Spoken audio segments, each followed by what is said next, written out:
충분히 정리를 못하는 분들은 진짜 죄송하지만 ADHD입니다. 정리된 옷장이라는 거는 1년에 4번 정리를 해야 되는 옷장이 아니라 정리를 안 하는 옷장입니다. 어디서도 들을 수 없는 깊이 대저택 반상회 정신건강의학과 전문의 최명기입니다. 네, 저는 정리 컨설턴트로 활동하고 있는 윤선현입니다. 안건은 바로 정리입니다. 네이비실 사령관이었던 윌리엄 맥레이븐이 성공하고 싶으면 일단 이불 정리부터 해라, 이 말을 했었죠. 이 얘기에 대해서 두 분 선생님들께서 어떻게 생각하시는지. 네, 일단 그거는 군대에선 그래야만 됩니다. 이 침대는 결국은 침상을 의미해요.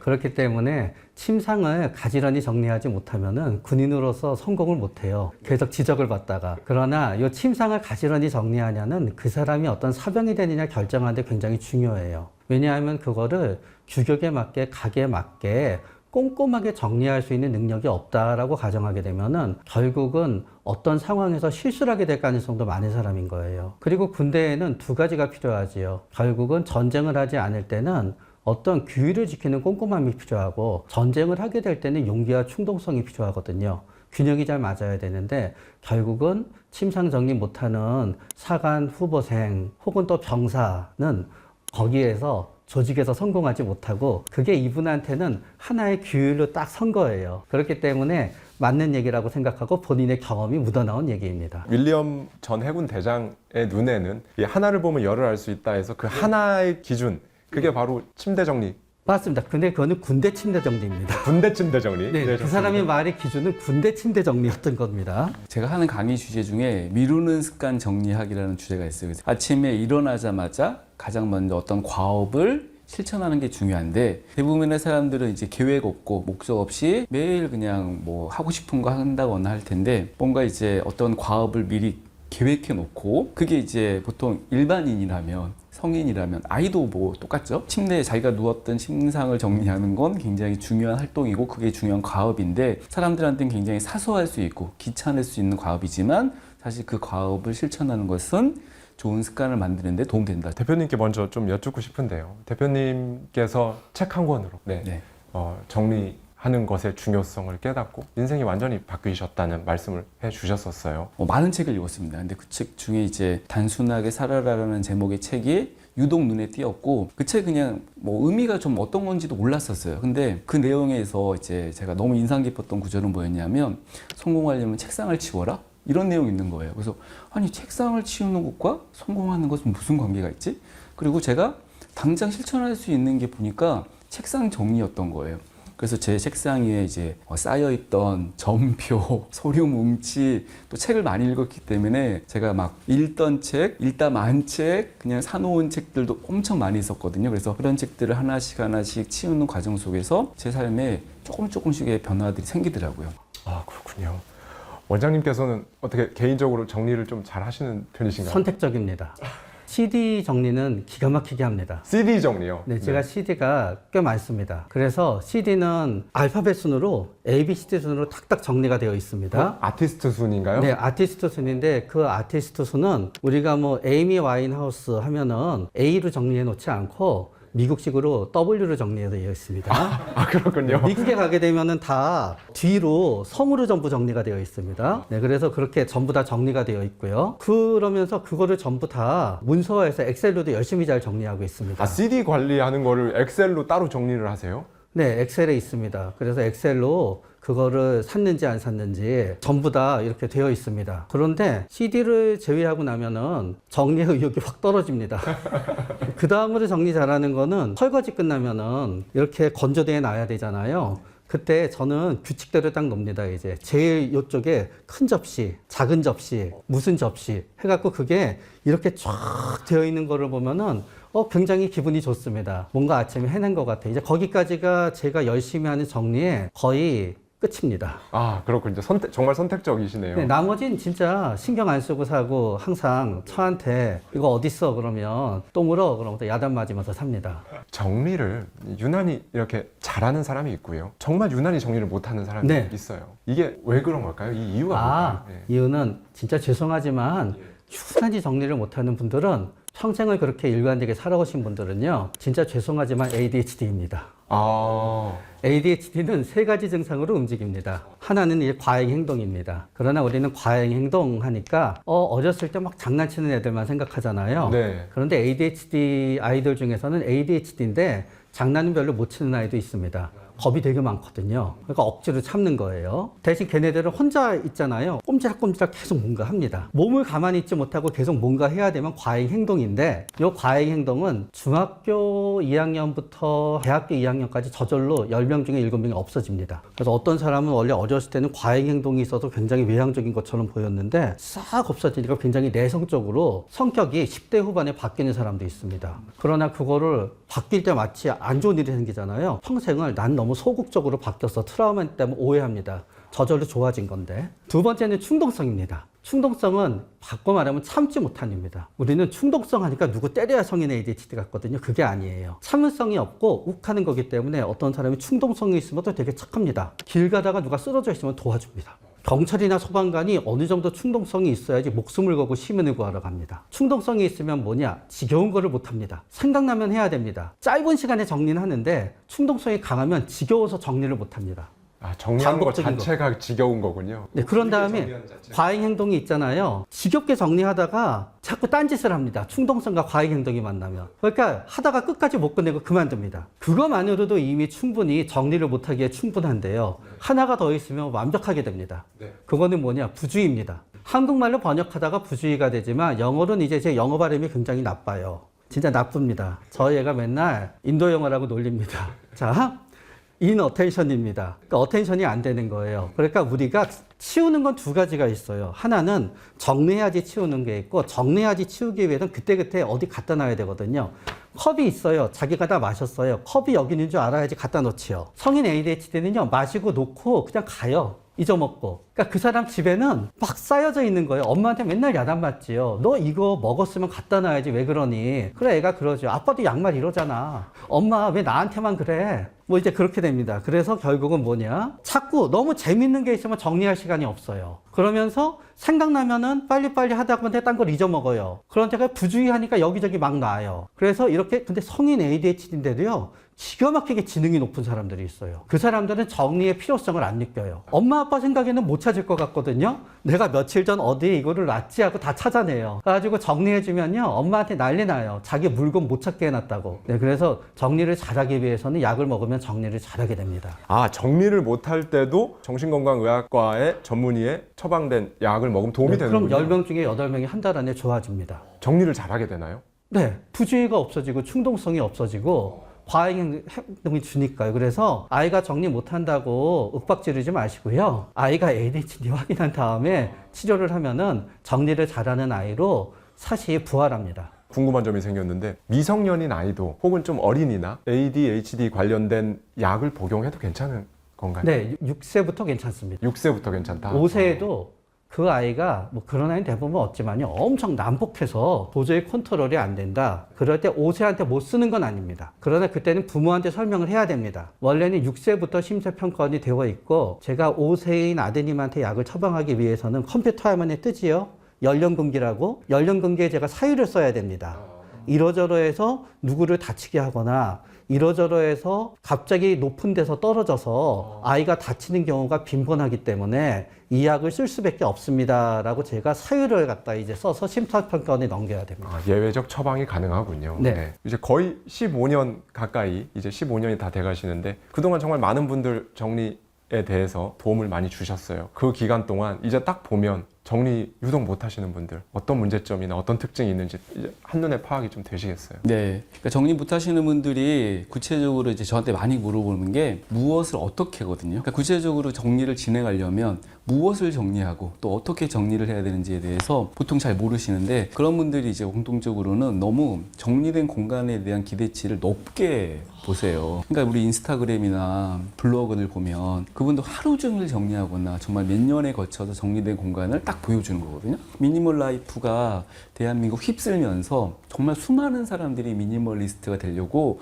막 살림도 버리고 혼수도 버리고 뭐 새 것도 버리고 막 그랬다고요. 그런데 정리된 공간이라고 그거를 이제 생각하기 때문에 그렇게 만들었죠. 물론 이제 뭐 다 그런 건 아닐 겁니다. 그런데 현실적으로 미니멀 라이프를 못 하시는 분들이 너무나 많은 거예요. 가족들의 반대가 있을 수도 있는 거죠. 뭐 아이가 있는 집에서 미니멀 라이프가 된다고 해서 아이 책을 다 버린다는 건 말도 안 되는 얘기잖아요. 그렇죠. 그래서 본인이 할 수 있는 가족 상황, 또 가족 간의 어떤 협의도 필요할 수도 있고, 본인이 이제 이 정리 행동을 하는 데 있어서 투여할 수 있는 어떤 시간적인 자원도 있을 텐데, 너무 비현실적인 상황에서, 여건에 맞지 않은 상황에서, 협의되지 않은 상황에서 정리된 공간을 만들려고 하니까 시작조차 못 하시는 거예요. 그런 이유 때문에 정리를 정말 뭐 하나도, 어떤 공간도, 뭐 심지어 어떤 분들은 정말 빵끈 하나도 못 버리는 분도 있거든요. 그걸 못 버리는 분들이 정리에 대한 죄책감, 네, 뭔가 막 해야 된다는 어떤 책임감, 물론 정리는 일정 부분 해야 되긴 하나 상황에서는 절대 그런 부분이 안 되기 때문에 어떻게 해야 되죠? 뭘부터 해야 되죠? 이런 질문들을 정말 많이들 하십니다. 뭐 SNS나 이런 데서 정말 어떻게 보면 오랜 기간 노하우와 그런 습관을 가지고 딱 정리된 공간의 사진이나 영상을 딱 보고 아, 나 바로 저렇게 해야겠다. 그런데 하려고 하니까 뭐부터 해야 될지도 모르겠고 뭘 버려야 되지? 가족들과 합의도 안 되고 애당초 그럴 수 있는 자기 연습도 안 돼 있고 성향도 아니고 뭐 이런 문제가 가장 크다는 거네요. 공간에 관한 정리를 유독 못하는 사람들에 대해서 말씀을 해주셨는데 이 인간관계도요. 대인관계도 정리를 유독 잘 맺고 끊고를 못하고 이런 사람들 있잖아요. 이런 사람들의 이 특징은 뭐 때문에 그런 걸까요? 첫 번째는 우리는 타고 태어날 때 혼자 있는 게 굉장히 편한 사람들이 있습니다. 일관되게 가는 분들이 있어요. 어렸을 때도 그냥 단짝이랑 있는 게 좋고 중고등학교 때도 그렇고 이렇고 이런 분들이 있습니다. 전 바꿔 말씀드려서 이런 분들은 혼자 있을 수 있는 능력이 탁월하다고 말씀드려요. 그런데 또 반대인 분이 있어요. 반대인 분은 뭐냐? 하루에 5명 이상 멤버가 다른 모임이 주 5회 정도 있어야지 사는 것 같아요. 한마디로 말하면 매일 파티와 잔치를 해야 됩니다. 그래서 이런저런 모임, 동호회, 동창회, 무슨 회에서 왔다 갔다 해야 되는 거예요. 그런 사람들 있어요. 예. 네, 이 정도가 자기 머리 안에 들어오지 않으면은 재미가 없고 산 것 같지가 않아요. 그러니까 정리가 안 되죠. 그러면서 또 그냥 그렇게 즐겁게 놀기만 하면 되는 분들이 있는데 거기서 인정을 받아야 되는 분들이 있어요. 다른 인정은 별로 필요 없고 사람들 사이에서 너 굉장히 잘해, 너 굉장히 괜찮아 라는 사람들의 인정이 필요하고 온라인의 인정 갖고서는 왠지 좀 약해요. 그런 분들은 계속 여기저기 가면서 여기저기 모임에서 칭찬을 받아야 되니까 인간관계 정리가 안 되죠. 그래도 이분들은 괜찮아요. 인간관계 정리가 안 되는 이유가 기쁨이거든요. 그런데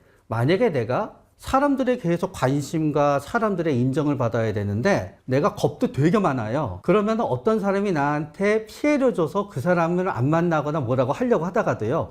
뒤에서 나쁜 얘기하면 어떡하지? 그런 사람들이 전부 다 나를 나쁜 사람으로 여길 거야. 그러니까 겁이 많으면 정리가 잘 안 돼요. 겁이 많으니까 도와줘 하면 도와주고 하자 그럼 하게 돼요. 그런데 어떤 분은 겁도 많으면서 되게 착해요.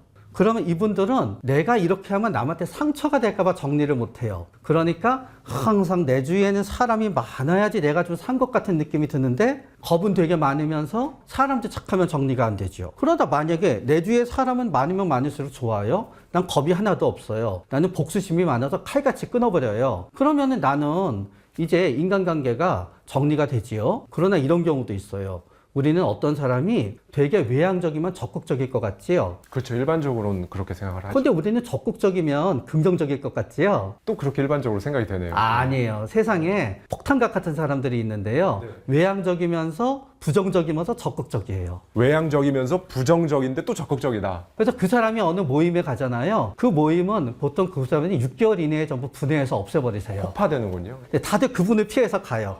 그럼 그분들은 유목민처럼 다른 모임을 향해 가요. 이제 그분들을 위한 세상이에요. 동호회도 있고. 그러면서 뭐든지 폭파하고 다니거든요. 그러니까 그분들도 그래요. 그분들도 인간관계를 끊지 못해요. 인간관계를 되게 못하는데 결국 폭탄이니까 인간관계를 너무 하고 싶어요. 그래서 정리를 못해요. 근데 주변에서 계속 충고하지요. 사람 만나지 마. 근데 안 돼요. 사는 것 같지가 않거든요. 선생님들 말씀 주신 걸 듣다 보니까 정리를 하는 방법에 대해서 살면서 한 번도 배워본 적이 없는 것 같다는 생각이 들었어요. 그래서 먼저 일단 공간의 정리에 대해서 한번 여쭙고자 합니다. 뭐부터 어떻게 시작을 해야 될까요? 정리를 하려면요. 저도 뭐 15년, 약 15년 동안 정리를 계속 가르쳐 왔어요. 다양한 방법으로 가르쳤습니다. 뭐 가장 쉽게 했던 방법은 하루에 1개씩 버리세요. 하루에 한 개씩. 매족구라고 하는 방법입니다. 매족구. 매족구요. 네, 프랑스 말인데 아니고요. 네, 매일 조금씩 꾸준히라는 말인데 그러니까 정리를 하려고 하시는 분, 그러니까 사실 아까 하루에 한 개라는 의미보다는 한 개씩 100일 동안 버리는 거였거든요. 두 번째는 조금씩 해라. 그래서 이제 제가 좋아하는 표현 중에 스몰 액션이라는 표현이 있는데, 그래 뭐 하루에 한 개도 조금일 수도 있고, 제가 이제 15분이라는 단어를 좋아하는데 15분의 시간도 조금일 수도 있고, 그것도 부담스러우면 1분도 상관없습니다. 그렇게 한 칸씩, 한 공간씩, 한 박스씩 5분씩이든 15분씩이든 이런 식으로 단위를 최소화시켜라. 진짜 부담 없게 조금씩, 부담 없게, 그 다음에 꾸준히는 습관을 만드는 게 중요한데, 뭐 어떤 사람에게는 21일이 걸리기도 하고 100일이 걸릴 수도 있고 3년이 걸리는 분들도 있더라고요. 그래서 그런 어떤 꾸준한 루틴을 조금씩 실천하는 습관을 만드는 그런 공식으로 인해서 정리를 그래도 많은 분들이 하셨는데, 사실 이것만 가지고 했던 게 아니라 제가 커뮤니티를 만들었거든요. 네.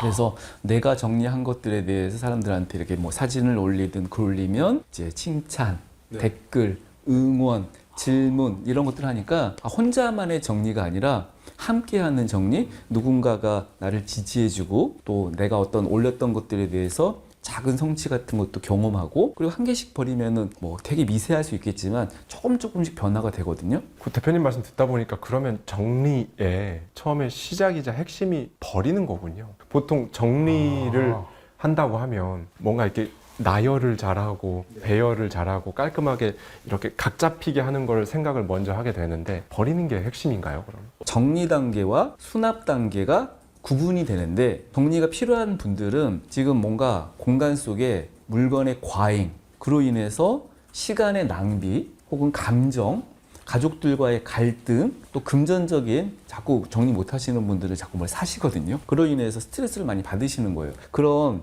과잉과 스트레스라는 두 가지 상황을 내가 느낀다.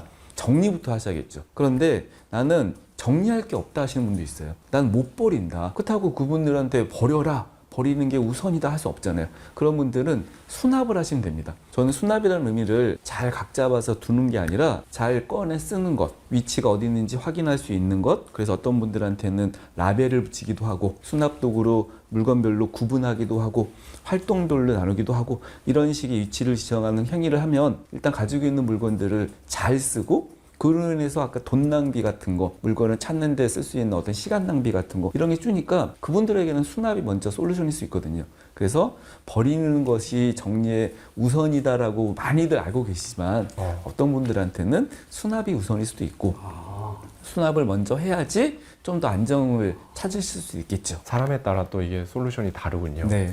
그러면 아까 대표님 보시기에 원장님이 초반에 CD 네. 정리하시는 거, 네. 예, 그리고 설거지할 때 그릇의 크기에 따라 정리하시는 거, 딱 들으셨을 때 어떠신 것 같으세요? 저는 이제 두 가지를 느꼈는데, 중요한 것부터 하세요. 나한테 중요한 거. 네. 예. 두 번째는 이제 식사를 하고 나서 그릇 정리라고 하는 것은 이제 뭔가 하루에 아까 그 침대 정리랑 좀 비슷한 것처럼 본인이 하루를 시작하는 데 있어서 굉장히 중요한 루틴이고, 딱 그걸 정리했을 때 심리적인 만족감을 느끼신다고 하셨던 것처럼, 저는 어떤 분들한테는 그냥 식탁만 정리하세요. 책상만 정리하세요. 집 전체 정리할 필요는 있겠지만 실제 어려운 분들이 많거든요. 시간상 어려울 수도 있고, 나는 치우는데 누군 어질러요. 그런 분들한테는 쉽게 나만의 공간, 아까 책상 같은 경우에는 학생이라면 중요한 공간일 수도 있을 것이고, 주부에게 식탁은 굉장히 중요한 공간이고요. 남자분들한테는 제가 현관 정리 많이 추천하거든요. 네. 들어가자마자 가장 먼저 만나는 우리 집의 이제 첫 공간인데, 신발이 막 널브러져 있고 방치되어 있고 지저분하고, 그러면 내가 이 작은 공간 하나를 정리할 수 있잖아요. 어떤 분들은 5분이면 정리할 수 있습니다. 그냥 이렇게 가지런히 놓는 정도겠죠. 그런 식으로 나만의 어떤 공간을 잘 가지고 계시고, 이 공간에서 받는 에너지가 있으시구나라고 생각했었습니다. 우리나라는 계절이 사계절이라 사실 옷이 굉장히 두꺼운 옷부터 얇은 옷까지 많잖아요. 옷장 정리하는 게 전 개인적으로 난이도가 제 스스로한테는 좀 높은 것 같더라고요. 계절 바뀔 때 옷장 정리하는 팁을 좀 말씀해 주실 수 있어요? 네. 정리된 옷장이라는 거는 1년에 4번 정리를 해야 되는 옷장이 아니라 정리를 안 하는 옷장입니다. 정리를 안 할수록 정리된 옷장인 거예요. 그러면 처음부터는 어떤 시스템이 만들어져야겠죠. 그런데 옷 정리를 다양한 직업이나 활동이나 이런 거에 따라서 옷에 대한 종류가 달라지는 거거든요. 근데 이제 직장에 다니는 남자다라고 한다면 직장에 출근할 때 입는 출근복이 있을 수 있고, 그분이 이제 운동을 한다, 골프를 칠 수도 있고 등산할 수 있다 그러면 이 취미나 운동의 활동에 관련된 것이 있겠죠. 그러면은 직장 남자면 두 가지 활동이 굉장히 중요할 거고, 그와 관련된 옷부터 정리하면 되겠죠. 그런 형태의 옷을 구분해서 항상 바로 꺼낼 수 있는 곳에 시스템을 만들어야 되는데, 정리 안 된 분들의 옷장에 가면요, 옷 한 벌 있는데 출근할 때 이 방, 저 방 왔다 갔다 또 찾기도 하고 못 찾기도 하고 그런 경우가 비일비재하게 발생하거든요. 그래서 저는 출근장 만들어라.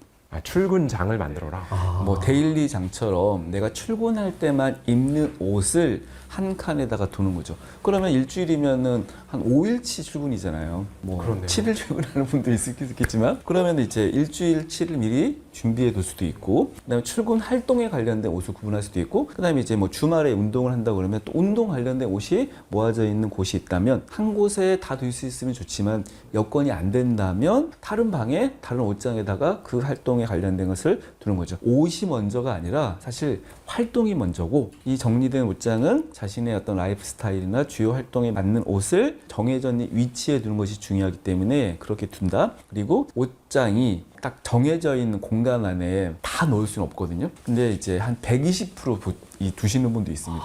근데 저는 이제 이상적인 옷장이라고 그러면 이제 여유 공간이 좀 있어야 되기 때문에 한 80% 정도만 채워진 옷장이 가장 이상적인 옷장이라고 보거든요. 옷을 뭐 이렇게 구겨지는 것도 방지할 수도 있을 뿐만이 아니라 굉장히 답답한 부분도 있을 수 있고, 그다음에 이제 뭔가 좀 더 어울릴 수 있는 옷, 또 좋은 옷, 기분 좋은 옷들, 이런 것들을 새로 사서 넣어야 되는데 꽉꽉 채워진 옷장에서는 어떻게 그런 옷을 넣을 수 있겠습니까? 그래서 의도적으로 한 20% 공간의 여유를 만들고, 통풍뿐만이 아니라 굉장히 심리적으로 안정을 주는 데도 도움이 되기 때문에, 그래, 내가 정리된 옷장을 좀 만들려면 나의 주요 활동을 정하고 주요 활동에 맞는 옷을 구분하고, 매일 입는 옷과 또 운동할 관련된 옷이라면 그 주요 활동에 맞는 옷에 위치를 지정하고 100% 다 넣기보다는 한 20% 정도 여유 공간을 만들고, 이런 실천이 굉장히 중요한데, 일반적으로는 이제 거는 옷, 접는 옷 구분이 안 되는 분도 많고요. 어떤 분들은 너무 옷걸이를 다양한 사이즈, 두께를 써서 10벌 걸 수 있는데 5벌만 거시는 분들도 있고요. 걸어야 되는데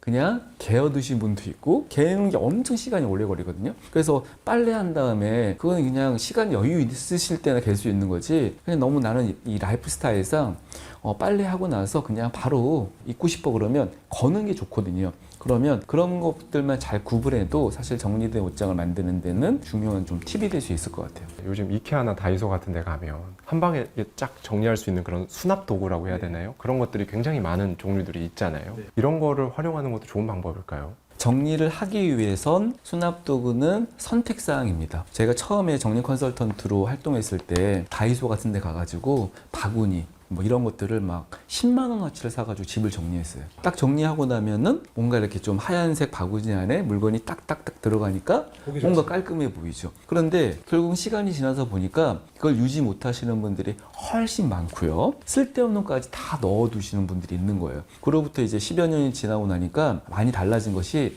수납도구를 가능하면 쓰지 않게 된 겁니다. 수납도구를 꼭 써야 되는 집이 있고 꼭 써야 되는 물건이 있기도 해요. 예를 들면 냉장고 안에 계란을 보관하는 데는 계란 보관할 수 있는 수납도구가 필요하죠. 그게 없으면 이제 막 굴러다닐 테니까 그건 필수적인 공간입니다. 그런데 반찬 같은 거를 냉장고에 넣기 위해서 또 그 안에 수납도구를 놓아야 될 필요는 없을 수도 있거든요. 그런데 어떤 분들은 다이소나 이케아 같은 데 가니까 그런 걸 파는 거예요. 이제 인플루언서들 보니까 요거를 막 쓰고 있고 이거를 막 사야 된다고 막 하고, 또 대부분의 댓글이 뭐 어디 거예요? 어디서 샀어요? 이거든요. 그럼 그걸 또 따라 삽니다. 그리고 그거 사면은 한 개만 살 수 없고 막 세트로 막 사기도 하거든요. 그러니까 수납도구가 거의 지금 과잉의 상태에 있는 분들이 훨씬 많고, 사실 불필요한 경우가 많고 오히려 번거롭게 하는 경우도 있는 거예요. 물건이라는 거는 쓰기 쉽게 하는 거고, 그 쓰기 쉽게 하는 것 때문에 분류, 구분을 위해서 그런 바구니가 필요할 수도 있고 꺼내기 편하기 위해서 그런 바구니가 필요한데 아니 이거 필요 없는데 여기다 왜 굳이 이걸 써야 되지라고 생각하지 못한 채 그냥 사는 경우도 많이 있고요. 제일 많이 하는 실수 중에 하나가 물건을 좀 정리하신 다음에 수납하는 순서로 가야 되는데 정리 안 하시고 그냥 때리 놓으시는 분들이 있습니다. 네, 수납을 먼저 하시는 거고요. 그다음 흔하게 다이소 간 김에 이거 필요하겠다 싶어서 딱 사왔더니 우리 집에 색상이 안 맞거나 사이즈가 안 맞거나 막상 써보니까 엄청 불편하거나 넣을 데가 없거나 그런 형태로 수납도 많이 방치시키는 거예요. 그래서 저는 일단 정리하신 다음에 사세요. 두 번째는 넣을 게 있을 때만 사세요. 세 번째는 싼 거 사지 마세요. 가능하면 수납도구에는 명품은 없습니다. 그러나 질 좋고 디자인 좋고 본인의 집 분위기나 색상 같은 거 고려해서 잘 사시고 남들 사는 거 따라 사지 마세요. 그 집과 우리 집은 다른 집입니다. 그분이 추천하는 집 물건이 최고의 수납도구는 아닐 수 있습니다. 그리고 막상 쓰다 보면 시행착오를 겪을 수 있어요. 저도 수납도구 많이 버렸거든요. 근데 그런 거는 이제 저는 배움을 위한 투자 같은 거라고 봅니다. 네. 그래서 수납도구를 또 아깝다고 못 버리는 게 아니라 그거는 그때 실수였던 거예요. 내가 했던 이 정리 수준이 좀 낮아가지고 잘못 산 거니까 그냥 계속 좀 싼 거니까 버리시고 그러고 보니까 이런 물건들은 조금 좋은 요거에 쓰면 좋겠다라는 감이 잡히시면 그때는 조금 투자를 하셔도 되겠죠. 굉장히 느끼는 게 개인적으로도 많은. 막 집에 있는 바구니가 상상되실 것 같습니다. 짜증나면 손절해야죠. 겁이 나서 못 헤어지는 거예요. 계속 만나서 별로 좋게 끝나지 않아요. 나도 걔네랑 똑같은 사람인 거예요. 정리에 있어서 좀 과도하게 하는 것도 이것도 문제가 있는 거 아닐까요? 문제가 있을 수 있습니다. 그냥 과도하게 하는 걸 두 개로 나누면은 과도하게 하고 싶어하는 욕망이 있고요. 실제로 과도하게 하는 분들이 있습니다. 실제로 과도하게 하는 분들 중에서 우리는 대표적인 두 개가 정신건강의학과에서 강박증인 분과 강박적 성격장애인 분들은 과도하게 정리를 하시는 경향이 있을 수도 있습니다. 강박증이라고 하는 거는 보통 4개의 범주로 나오게 되는데요. 첫 번째는 위생에 대해서 굉장히 신경을 쓰십니다. 흔히 결벽증이라 그러지요. 때 타면 안 되고 지저분하면 안 되고 감염이 되지 않으니까 열심히 정리하게 됐습니다. 이렇게 놓고 그런 다음에 예를 들어서 냉장고에 음식도 병이 날까 두려우니까 조금만 기간이 지나면은 팍팍팍팍 버리게 됩니다. 그런 다음에 결벽이 있으시니까 조금만 녹이 슬거나 곰팡이가 쓸 것 같으면 빨리빨리 정리해야 됩니다. 그래서 이제 결벽증, 강박증 증세 중에 첫 번째 위생에 대한 부분이 철저한 분들은 정리를 자주 하게 되시고요. 두 번째는 이제 확인입니다. 어떤 건가 하면은 전기불, 가스불, 물건을 갖다 두고 오지 않았는지 엄청나게 자꾸 확인하시거든요. 그러다가 보니까 이게 제대로 정리됐는지를 엄청나게 확인하시니까 정리를 자꾸 하게 됩니다. 세 번째 범주는 일어나지 않을 일에 대해서 걱정을 하는 거예요. 아까 제가 그릇을 갖다 탁탁탁탁 놓는다 그랬잖아요. 그 이유는 그게 잘못 쓰러져서 그릇이 깨질까봐 겁이 나서입니다. 사실 그게 깨지겠어요? 그러나 겁이 나서 저는 이렇게 합니다. 결국은 이게 정리되지 않은 위치에 있다가 떨어지거나 잘못되게 되면 망가지거나 누가 다칠 거라는 생각 때문에 안전한 곳에 넣게 되는데 그게 결과적으로 정리가 됩니다. 그리고 마지막 증상 범주는 대칭이라든가 균형이 딱 맞아야 돼요. 그러니까 정리를 해야만 돼요. 그렇기 때문에 이 중에 이 4가지를 전부 다 가진 분들은 별로 없어요. 보통 1가지나 2가지를 가지거든요. 그러나 1가지, 2가지가 있지만 다른 분들보다 훨씬 더 정리에 신경 쓰는 분이 되십니다. 그러나 저는 이런 분들이 주변에 방해가 안 되고 그러면요, 되게 칭찬해 드립니다. 깨끗한 거 좋다고. 그런데 이분들이 나중에 오게 되는 경우는 어떤 경우냐, 나이가 드셔서 관절염이 생기셔서 도저히 정리하면 안 되시거든요. 그러나 내가 관절염이 걸렸는데도 계속 정리하고 청소하고 있으니까 이제 내 이거를 낫지 않으면 내 몸이 상하겠다고 오시면은 그때는 치료를 받으셔야 되겠네요. 이렇게 얘기합니다. 두 번째는 강박적 성격장애. 이분들은 아까 강박증과 좀 달라요. 2개가 같이 있는 분도 있지만 없는 분도 있어요. 우리가 버리지 못한다라고 했잖아요. 강박적 성격장애인 분들은 그게 나한테 추억으로 중요한 물건이 아닌, 추억으로 중요한 물건을 버리지 않는 거는 문제가 아닙니다. 버리지 않습니다. 그렇기 때문에 이런 분들은 범죄 영화에 자주 나옵니다. 꼼꼼한 회계사, 하나도 버리지 않는 사람, 증거가 전부 모여져 있는 사람. 그렇기 때문에 아무것도 버리지 않습니다. 그런 다음에 이분들은 뭐든지 자신의 방식대로 해야만 됩니다. 이분들이 상사예요. 내가 그 밑에서 일해요. 이분이 가르쳐주지 않은 대로 해서 결과가 좋아요. 그러나 이분들은 얘기하십니다. 제대로 하지 않았잖아. 운이 좋았을 뿐이야. 내가 시킨 대로 해. 그래서 자신의 방식에 따라서 이제 움직여야 됩니다. 버리지 못한다 하니까 일상 물건을 생각하지요. 엄청나게 부자인 분들 중에요. 명품을 많이 컬렉션 하신 분들도 의외로 강박적 성격 장애인 분이 많습니다. A사의 탑인 거를 사요. 쓰다가 보면은 B사의 탑인 것도 사야 돼요. C사의 탑도 사야 돼요. D사도 사야 돼요. 그래서 같은 레벨의 물건을 A, B, C, D 살 거를 다 삽니다. 이 물건이 빨간색을 샀어요. 빨주, 노초, 파란, 보로 다 이어지 갑니다. 그런 다음에 그거를 그냥 보통 분들은 명품이 있더라도 가게 넣어서 그냥 뒤에다 놔둡니다. 이분들은 그렇지 않습니다. 그거를 유리장에 쫙 전시를 해놓습니다. 그래서 이런 분들도 굉장히 돈 많고 쇼핑을 좋아하는 충동성이 강한 굉장히 강박적 성격 장애를 지니고 있으신 분들일 가능성이 있는 겁니다. 콜렉션 말씀해 주시니까 네. 뭐 적당한 취미 수준에서의 모으는 건 좋겠지만 그 콜렉션의 그 과도함 네. 그게 너무 심한 분들 계시죠. 컬렉션은 항상 자신은 적당하고 남이 보기엔 과도합니다.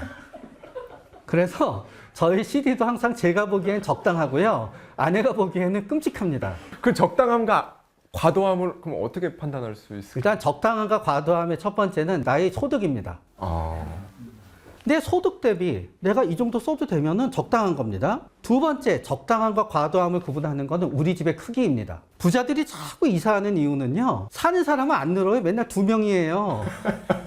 근데 짐이 자꾸 늘어요. 일단 집이 커야지 비싼 그림을 걸지요. 집이 커야지 명품을 놓지요. 집이 커야지 비싼 텔레비 사서 놓지요. 그래서 내 소득에 내가 갖고 있는 컬렉션에 어울리는 공간을 갖고 있으면 되는데 결국은 공간은 좁은데 계속 사는 거예요. 공간은 좁은데 계속 사면은 그때는 정리 컨설턴트가 필요하게 돼요. 그러나 계속 사는데 집이 무한정 계속 늘어나요. 돈이 늘어나서 하와이 대저택을 사면 되는 거지. 그렇군요. 정리 컨설턴트가 필요가 없게 돼요. 대저택에 살고 있고 소득도 너무나 많고 예를 들어 뭐 1년에 1,000억을 법니다. 신발에 1년에 30억씩 막 씁니다. 쫙 전시해 놓고요. 그래도 이 사람은 과도한 게 아니네요. 네, 그게 엉뚱한 얘기지만 도박을 범죄로 보느냐 아니냐의 기준 중에 하나기도 해요. 1조를 버는 사람이 100만 원 도박했어요. 아무것도 아니에요. 그런데 50만 원 버는 사람이 한 달에 100만 원 도박했어요. 정적 도박이지요. 제가 듣기로는 적당히 어질러진 환경에서 자라면 오히려 아이의 창의성 발달이나 뭐 그런 면에서 좋다라고 하는 그런 의견을 또 들은 적이 있고요. 뭐 꼭 그렇지는 않을 것 같습니다. 왜냐하면은 이제 창의성이라는 얘기가 나오게 되는 거는 인간의 지능이 이제 삼원지능론에서 나왔어요. 삼원지능론의 제1지능은 분석지능이에요. 그래서 공부 잘하고 자료 모으고 시험 잘 치면 이제 분석지능이라 그래요. 또 두 번째 지능은 뭐냐? 실천지능입니다. 실천지능인 분들은요, 회사에 들어가잖아요. 어디에 줄 서야 되는지 딱 눈에 보입니다. 어디에 가잖아요. 어디에 앉아야 좋은지 딱 눈에 보여요. 그런 다음에 갖고 있는 거로 이것저것 해결을 잘해요. 세 번째가 창의지능입니다. 그런데 이 창의지능이 무슨 노벨상 타는 연구를 갖다 하느냐, 그런 게 창의지능이 아닌 거예요. 여기서 창의지능은. 그 창의지능이 창의성인데요. 제가 창의지능이라고 할 때 가장 많은 분들한테 얘기하는 창의지능에 의해 대한민국 걸작품이 2개 있습니다. 하나는 노래방입니다. 노래방을 대한민국에서 누가 제일 먼저 만들었냐? 상당히 많은 논쟁이 있지만 많은 연구자들은 이러한 결론에 도달했습니다. 부산에서 시작이 됐을 것이다. 그런 다음에 어느 시기에 됐느냐? 일본의 경제가 30년 불황으로 돌입하면서 관광객이 줄어들면서 가라오케들이 영업의 위기를 맞이했을 때 그 탈출구로 부산의 어떤 비상한 창의성을 가진 분이 노래방을 만들었을 거다라고 이제 추정합니다. 그러면은 가라오케에서 노래방을 만드는 과정은 정리의 과정과 똑같아요. 뭐를 정리했냐? 일단 술을 정리했습니다. 두 번째, 값비싼 인테리어를 정리했습니다. 그러면서 노래를 옛날에는 정리를 테이프로 딱 정리해서 했죠. 아닙니다. 컴퓨터를 이용해서 수많은 노래들을 노래방 기계로 정리했습니다. 그러면서 노래방이 생긴 겁니다. 이런 게 창의지능인 거예요. 이런 게 창의성이에요. 그러니까 타고 태어나는 거지 부모가 이 창의성을 어떻게 교육시켜서 어떻게 할 거라는 게 참 애매해요. 그런 다음에 또 두 번째, 우리나라의 창의성에 굉장히 커다란 산물이 있습니다. 찜질방입니다. 찜질방. 찜질방은 언제 생기게 됐냐? 목욕탕이 서양길에 들어서면서 생기게 됐습니다. 찜질방에서 우리가 뒹굴뒹굴하는 공간은 옛날에 목욕탕 때도 있었습니다. 좁은 대기실이지요. 거기에 뒹굴뒹굴하고 안 가면은 발로 툭툭 건드렸습니다. 그래서 안 가고 갈 데가 없으니까 빈둥빈둥 돼야 됩니다. 잘 곳이 없으니까. 그러다가 보면은 목욕탕의 직원이 되기도 하고 그랬습니다.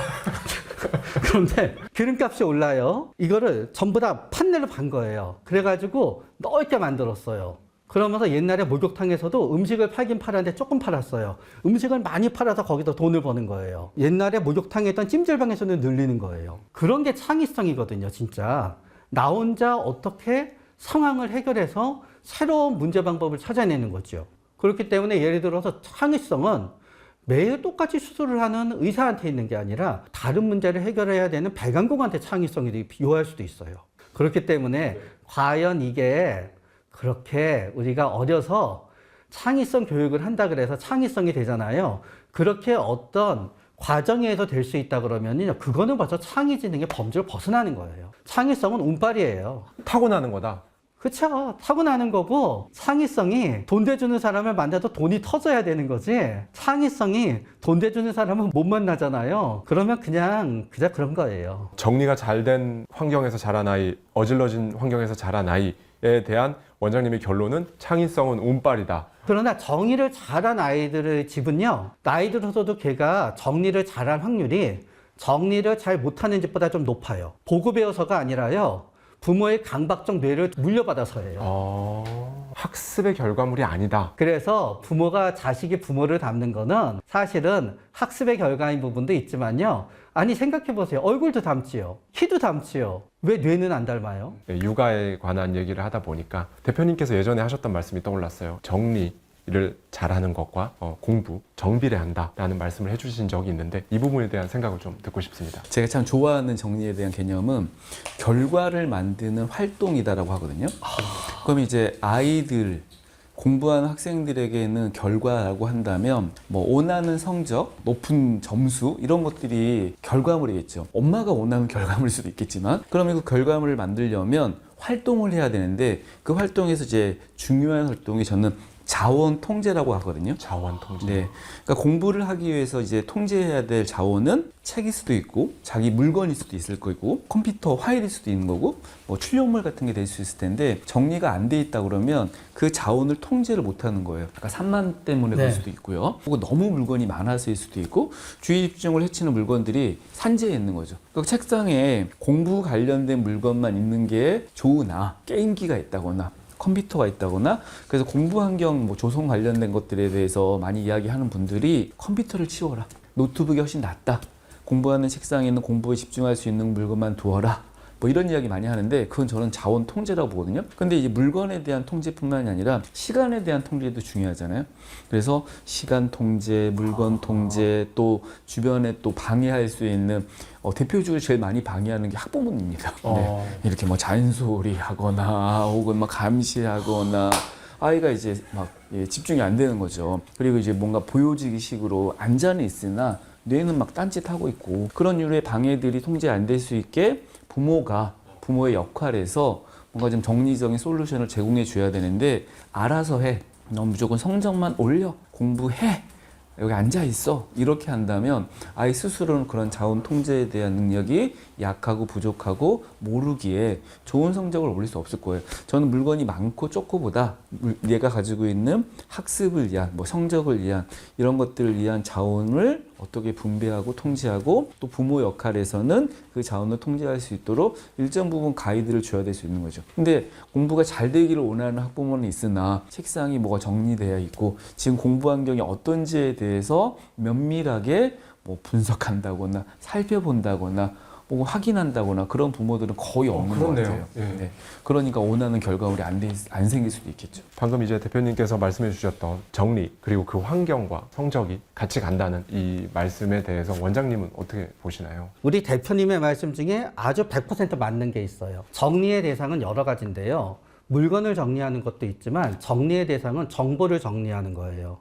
처리 과정이라는 게 맞아요. 저는 이렇게 생각해요. 저는 수능은 굉장히 정교하고 장기적으로 되어 있는 지능검사라고 생각해요. 사실은 쓸데없는 거 많이 외우지요. 그럼 우린 왜 그 짓을 하지? 생각하잖아요. 결국 내가 흥미가 없는 정보, 흥미가 있는 정보만 하는 건 너무 잘해요. 내가 흥미를 느낄 수 없는 정보를 장기간에 걸쳐서 뇌에서 입력을 한 다음에 해당되는 하루에 그 정보를 이용해서 많은 난이도가 높은 문제를 푸는 거예요. 그러다가 보니까 결국은 그 정보를 정리해서 처리할 수 있는 문제 해결 능력이 있는 사람들이 보통은 다른 문제도 잘 해결하더라는 거예요. 그래서 우리가 그게 책상 정리, 노트 정리, 생각 정리가 일치되는 사람도 있고, 어떤 사람은 생각 정리는 압도적이고 노트 정리랑 책상 정리는 별로인 사람도 있고, 어떤 사람은 세 개가 일치할 수도 있을 뿐인데, 일단 생각이 잘 정리가 돼야지 공부가 잘 된다는 거고,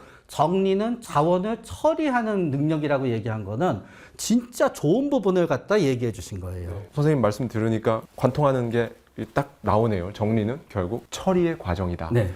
그 아까 초반에 대표님께서 정말 빵끈 하나도 못 버리는 분들이 계시다라는 말씀을 하셨어요. 이런 분 케이스가 많은가요? 왜 그런 건가요? 이렇게 넓은 거실에 바닥이 안 보이는 집, 네, 심지어 그냥 오솔길 있는 집, 이 방이 도대체 무슨 방인지 헷갈리는 집, 식구가 10명 있는 것 같은데 혼자 사는 집, 네, 굉장히 많습니다. 나는 저장강박인 것 같다라고 말씀하시는 분 있는데, 다양한 공간들을 정리하고 나니까 삶의 어떤 변화 같은 거를 많이 느끼셨는데, 정말 살 것 같다. 나를 발견할 수 있었다. 내가 진짜 뭘 좋아하는지 그동안 잘 몰랐는데 그냥 이제 이것저것 해본 거죠. 그리고 뭘 해도 꾸준하게 뭘 하지 못했고, 그런데 정리를 하고 나니까 이 선택과 집중이라는 말처럼 무엇을 해야지 내 삶의 행복인지를 알게 되었다. 그런 것들을 이제 얻게 되시거든요. 그래서 정말 정리가 필요한 공간 속에, 비좁은 공간 속에, 물건이 방치되어 있는 그 공간 속에 살면서 진짜 어떻게 살면 좀 나은 삶일까, 어떻게 사는 게 나한테 좀 중요한 삶일까, 갈피를 못 잡으신다면 가장 좋게 할 수 있는 활동은 저는 물건 정리라고 생각합니다. 굉장히 인상 깊게 읽었던 책 중에 청소력이라는 책이, 거기 보면 이제 화장실 청소를 하다가 모든 게 다 안 풀리고 우울하고 실패한 패배자로 살아가다가 화장실 청소를 바닥에 쪼그려 앉아서 하다가 울음이 터지고 삶이 바뀌는 그런 케이스들이 나오거든요. 어떻게 보면 그냥 단순히 공간을 정리하고 이런 걸로 볼 수가 있는데, 이게 어떻게 한 사람의 정신 상태라고 해야 될까요? 마인드, 이런 거에 영향을 주는, 이거는 왜 그런 걸까요? 마일스톤이라고 그러잖아요. 우리가 이정표라 그래요. 이정표. 만약에 내가 굉장히 사랑하던 여성이 있었어요. 전 없어요. 네, 제 얘기는 아니에요. 네네네. 네. 이 방송 보고 저희 처가 또 오해하거나 그러면 안 돼요. 전 저희 처밖에 없어요. 네네. 만약에 굉장히 사랑하는 여성이 있었어요. 결혼을 앞두고 선지를 전부 버려요. 마일스톤이지요. 야, 이건 끝이야. 근데 또 이런 경우 있어요, 진짜. 굉장히 잘 살던 사람분이세요. 망했어요. 좁아져요. 그럼 버리고 와야 되잖아요. 처음에 못 버리고 와요. 다들 60평짜리 집에서 살던 거를 30평에 어떻게든지 전부 꾸역꾸역 갖고 와요. 그러다가 보니까 망하잖아요. 대부분 다 망하는 초기에는 진짜 빚을 져서 야반도주를 하지 않는 이상요, 전부 다 저장강박과 비슷한 상태에 빠져요. 일시적으로 못 버리거든요. 그러다가 그거를 어느 순간 버리기로 했어요. 그럼 그거는 일종의 마일스톤이 되지요. 화장실 청소 역시 마찬가지인 거예요. 근데 막상 내가 하게 되잖아요. 그거는 본인의 입장에서는 굉장히 특별한 일인 거예요. 그리고 아까 화장실 청소는 물이라는 세팅이 있지요. 물은 굉장히 울기 좋게 해줘요. 물이라는 세팅은 우리의 눈물을 굉장히 자유롭게 나오게 해줘요. 그러고 나서 진짜 몇 시간을 열심히 했잖아요. 지쳐요. 지치면서 그 당시가 육체적이건 뭐건 간에 완전히 그로기 상태가 되는 거예요. 그러면서 한번 바닥을 내려온 다음에 눈물을 흘리게 되면은 그게 이정표가 되는 거죠, 이제. 이 녹화를 더 이상 할 수 없을 만큼 제가 좀 감동받아가지고.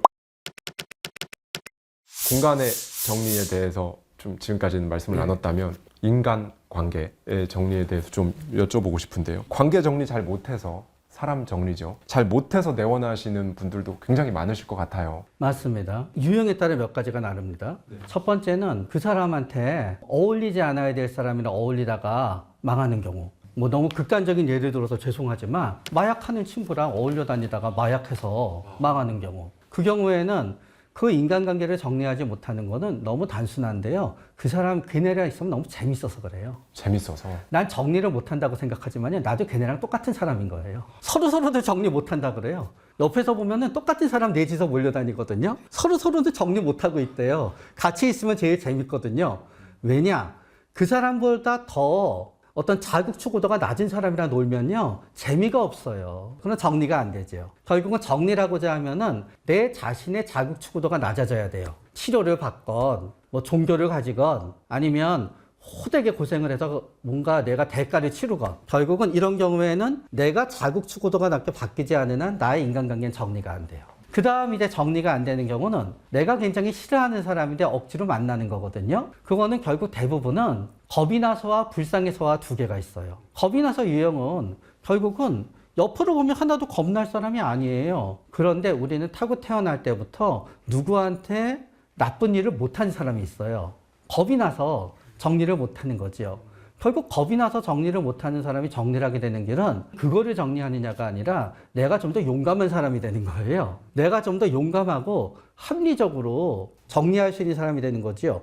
만약에 그 사람이 진짜 부자여서 변호사를 둘 수 있으면 다 정리했을 거예요. 변호사한테 물어봐서 문제가 있지? 문제가 없지? 내가 정리해도 법적으로 문제 안 생기는 거지? 돈으로 다 떼올 수 있지? 다 정리가 되는 거예요. 그러나 겁이 나서 그러는 경우에는 객관적인 조언을 받든 아니면은 내 지나친 겁을 낮추기 위해서 뭔가 해야 되는 거예요. 그 다음은 진짜 못된 사람인데 난 너무 착하다가 보니까 사실은 못된 사람한테 저 사람들 다 사정이 있을 거야. 저 사람이 불쌍해서 정리가 못 되는 경우이지요. 그런 경우에는 결국은 대부분 일단 분리를 해야 되더라고요. 누군가. 분리라고 안 보면은 조금씩 바뀌는데 일단 그 사람을 보면은 동정심이 발동이 돼서 정리가 안 돼요. 그래서 헤어지려고 만났다가 또 계속 만나게 돼요.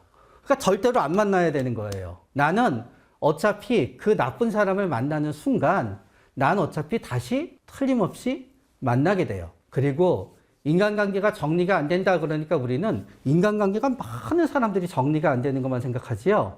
인간관계를 정리 못하는 사람들은요.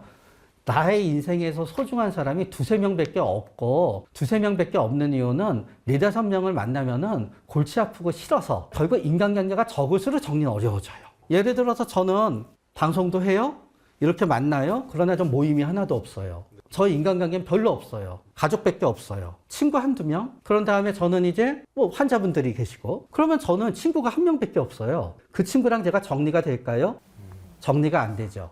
그래서 우리는 절대 고독, 절대 외로움이면 우리는 정리가 안 돼요. 바로 그래서 인간관계가 정리 안 되는 분들 중에 의외로 사회 불안장애, 사회 불편장애가 있는 분들이 있어요. 우리가 어떤 사람이 10년 연애를 했어 그러면요. 10년 동안 서로 열렬히 사랑해서 연애를 했나 봐 하지요. 보통 10년 연애한 사람들은 어떤 과정을 보통 거치나 하면 편견일 수도 있어요. 한쪽은 계속 있어요. 한쪽은 사회공포증이어서 낯선 사람을 만나는 게 두려워요. 특히 낯선 이성을 만나서 만나는 게 두려워요. 제일 두려워하는 거 스킨십이에요. 스킨십은 굉장히 커다란 대가를 치르게 될 수도 있거든요. 그렇기 때문에 손을 잡고 스킨십이 강해지게 되고 깊은 관계가 된다는 게 엄청 겁도 나고 낯설고 힘든 일인 거예요. 누구랑 하나를 그거를 하고 이 사람이 떠났잖아요. 이분은 딴 사람을 사귀지 않고 그대로 있어요. 그래서 이 사람이 딴 사람 만나다가 헤어진 다음에 연락하면 이분은 만나는 사람이 없으니까 또 만나줘요. 또 사귀다가 1, 2년 안 만나요. 또 만나줘요. 그러다가 마지막에 왔다 갔다 하던 사람이 계산을 딱 하니까 그래도 얘가 최고인데 결혼하면 이제 매이는 거예요. 와, 너무 나쁘다. 그렇죠? 네, 그렇기 때문에 우리는 진짜 고독하고 외롭고 이 사람밖에 없잖아요. 그럼 그 관계를 정리 못해요. 결국 어떻게 보면 건강하지 않은 관계다라는 거를 스스로 좀 인지하고 손절할 수 있을 때는 해야 되는데 원장님이 보시기에 손절해야 될 대인관계, 인간관계 대표적으로 딱 떠오르는 게 있다면 어떤 게 있을까요? 짜증나면 손절해야죠. 그런데 그것도 짜증나고 열받게 하면 보통 다들 손절해요. 짜증나고 열받게 하는데 손절 못하는 이유가 있어요. 그거는 왜 그런가 하면은 첫 번째는 뭔가 하면은 얘한테 짜증내는 맛에 살아가는 거예요. 내가 막 열받고 너무너무 힘들어요. 근데 난 얘를 만나자 그래요. 얘 만나잖아요. 보고 있으면 짜증나요. 막 퍼부어요. 그러면서 속으로 생각하거든요. 짜증나는데 다음에 안 만나야지. 그건 다음에 또 퍼부으려고 또 만나요. 그러면 이 사람은 왜 이 사람을 만나냐? 몇 가지 이유가 있어요. 첫 번째는 무서우니까 만나요. 어떤 사람이 10년 동안 맞고 살았어. 왜 못 헤어지지? 왜 못 헤어졌는지 아세요? 10년 동안 맞다가 보니까 겁이 나서 못 헤어지는 거예요. 한 번 맞고 공포를 느끼게 되잖아요. 우리 눈에는 저 사람이 평범하게 보이고 경찰이 와서 해결할 것 같잖아요. 그 사람이 어마어마한 광포하고 전지전능한 악인처럼 느껴져요. 헤어지자고 얘기했다가 잘못하면 끝장날 것 같아요. 그러니까 못 헤어지는 거예요. 이 정도까지는 아니더라도 어느 한쪽을 하잖아요. 그러면 만나자 그러는데 안 만나면은 안 만났다간 더 난리 날 것 같은 거예요. 그럼 만나게 되는 거예요. 그건 가스라이팅이 아니에요. 협박과 공포는 가스라이팅이 아니에요. 자꾸 사람들은 두들겨 패고 때리지만 않으면은 협박과 공포에 의한 굴복을 자꾸 가스라이팅이라 그러는데 아닌 거예요. 고통을 피하기 위해서 하는 거예요. 그러니까 이 사람을 만나죠. 또 두 번째는 이런 경우도 있어요. 내가 갖지 못한 걸 이 사람이 갖고 있는 거예요. 특히 남녀 관계. 아름다우면 계속 만나요. 또 아름답진 않지만 저 사람이랑 결혼하면 엄청 내 인생 바뀔 것 같아요. 계속 만나요, 당하면서도. 혹시나 좋아해 주지 않을까 해서. 그게 아니더라도 난 어렸을 때 공부 못했어요. 근데 나 의사 친구가 하나 있어요. 그래서 나는 주위에 내 제일 친한 친구는 의사하고 얘기하고 다녀요. 의사 친구가 얘기하면 만나요. 그렇기 때문에 내가 갖고 있지 못한 거를 갖고 있으면은 그 사람이랑 있는 동안은 괴롭지만 그 사람이 나와 같은 공간과 같은 어떤 우정의 관계에 속해 있다는 게 나를 갖다 편하게 하니까 계속 만나거든요. 그래서 우리는 어떤 의미에서 내가 손절해야 되는데 손절하지 못하고 있다 해서 그게 내가 바보 같은 게 아닌 거예요.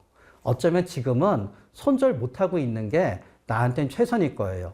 내가 만약에 내가 갖고 있지 못하던 사람이 갖고 있는 걸 내가 가지건 그게 나랑 굉장히 아무 게 아니라고 내가 극복을 하잖아요. 나 이 사람 안 만나요. 그때부터. 내가 우연히 누군가 나를 도와주는 사람을 만나서 이 사람의 공포와 협박을 내가 이겨낼 수 있는 존재를 알게 됐어요. 우연히 진짜 내가 알다가 보니까 동호회에서 형사랑 친해졌어요. 형사가 해결해 줄 수 있대요. 안 만나요. 잃을 게 없는 사람, 그 사람은 잃을 게 없기 때문에 이 사람이마저 없어지면 끝장이기 때문에 더 매달리게 되는 거고 어차피 난 감옥 가도 괜찮다고 생각하게 돼요. 마지막, 맨정신에 하느냐 술 먹고 하느냐예요. 술 먹고 하잖아요. 아무리 약속을 하고 다짐을 하고 해도 소용이 없어요. 술 먹으면 다시 원상태가 돼요. 그런데 이게 뭉쳐져 있는 사람은 진짜 위험하죠. 폭력전가에 술 먹으면 정신이 나가고 무지개 비지무지 많아요. 그럴 땐 진짜 정리할 때 남의 많은 도움을 받아서 해야지 그냥 하면 안 되고 특히 이런 사람이랑 정리하실 땐요. 절대로 그 사람의 집이나 우리 집에 가면 안 돼요. 절대로 집에서 만나면 안 돼요. 사람이 많은 곳에서 만나요. 사람이 많은 곳에서 만나야 돼요. 이 사람을 만나게 됐어요.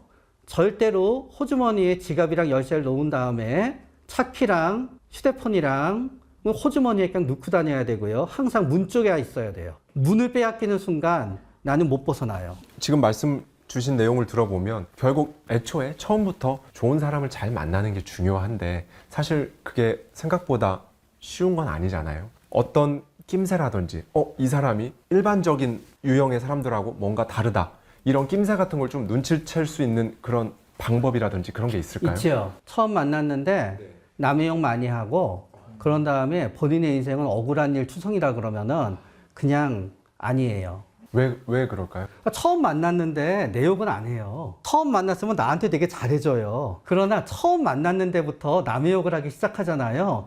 그냥 욕하는 게 일상인 사람이에요. 그러면서 잊어먹어야 되거든요. 나쁜 일은 잊어먹지 않고 기억에 간직하고 있다고 그러잖아요. 결국은 나 욕하고 나중에 나랑 일 틀어지게 되면은 끝까지 물고 늘어지겠지요. 그래서 처음 만남부터 남 욕하고 그런 다음에 억울한 일 많았다고 하면서 그게 나에 대한 게 아니더라도 일단은 계속 만나서 별로 좋게 끝나지 않아요.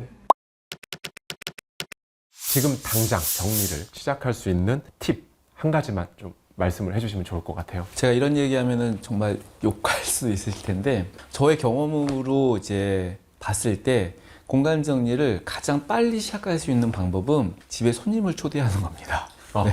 홈코밍 데이를 만드는 거죠. 그렇다고 당장 뭐 다음 주가 아닐 수 있습니다. 1년 후가 될 수도 있고 혹은 6개월 후가 될 수 있는데 정말 뭐 초라한 집 혹은 뭐 볼품없는 집 너무 너저분하고 정리 안 된 집을 당장 초대를 못하기에 한 뭐 6개월, 3개월 이런 식의 시간을 좀 잡고 일단 약속을 잡아야죠.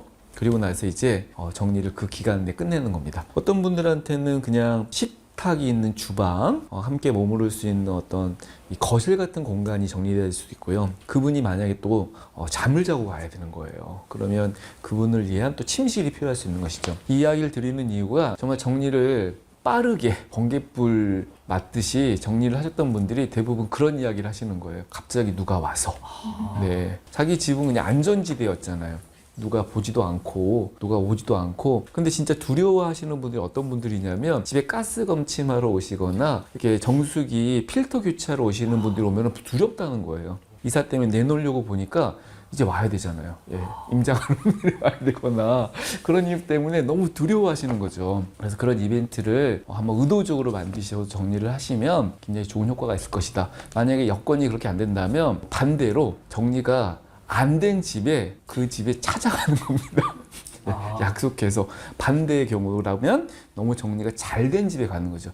사실 사람이 늘 같은 공간, 내 그냥 아까 안전지대 같은 공간에만 있다가 새로운 공간이죠. 모델하우스도 그런 공간이 될 수도 있고 너무 정리를 잘 하고 사는 친구의 공간일 수 있는데 그런 공간에 갔다 오면요, 이 뇌에 자극이 생겨서 나도 좀 뭐뭐 해야겠다고 생각을 하게 되고 결국은 그게 정리의 동기부여를 받는데 좋은 효과가 있을 것 같습니다. 누구랑 같이 살고 있는다고 전제하잖아요. 억울하지만 그 사람한테 정리시키지 말고 그냥 내가 해버리면 돼요. 문제는 어디서 생기냐 하면은 애가 방을 어질러요. 애는 아까 말씀드린 ADHD 유형이잖아요. 못 치워요. 엄마가 그냥 답답하면 자기가 치우면 되거든요. 애는 치워야 될 필요도 느끼지 않아요. 근데 애한테 자꾸 시켜요. 정리 안 돼요. 그냥 해주고 말아요. 보통 우리는 아내가 남편한테 많이 부탁한다고 생각하잖아요. 남편도 아내한테 왜 이렇게 지저분하냐고 얘기하고 그런 사람들 많아요. 그러나 아내는 못해요. 그냥 본인이 하고 마세요.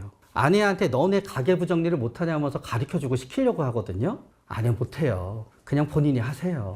뭐라고 싸우지 마시고요. 그래도 같이 사는데 난 정리하는 놀라운 능력이 있으니 이 능력을 아내를 위해서 도와줄 수 있으니 얼마나 난 좋으냐 생각하면서 도와준다고 생각하고 내가 정리하세요. 네, 오늘 대저택 반상회로 여러분을 둘러싼 공간 그리고 일상이 어떻게 보면 정말 이제 봄맞이 산뜻하고 깔끔하게 정리될 수 있을 것 같다는 느낌이 저도 오늘 이렇게 들었는데요. 두 분 다시 한번 오늘 함께 해주셔서 너무 감사드리고요. 네, 한 커플 더 들어가서 깊이 있게 알아보는 대저택 반상회, 다음 주에도 더 재밌고 흥미로운 안건을 들고 여러분들을 찾아뵙도록 하겠습니다.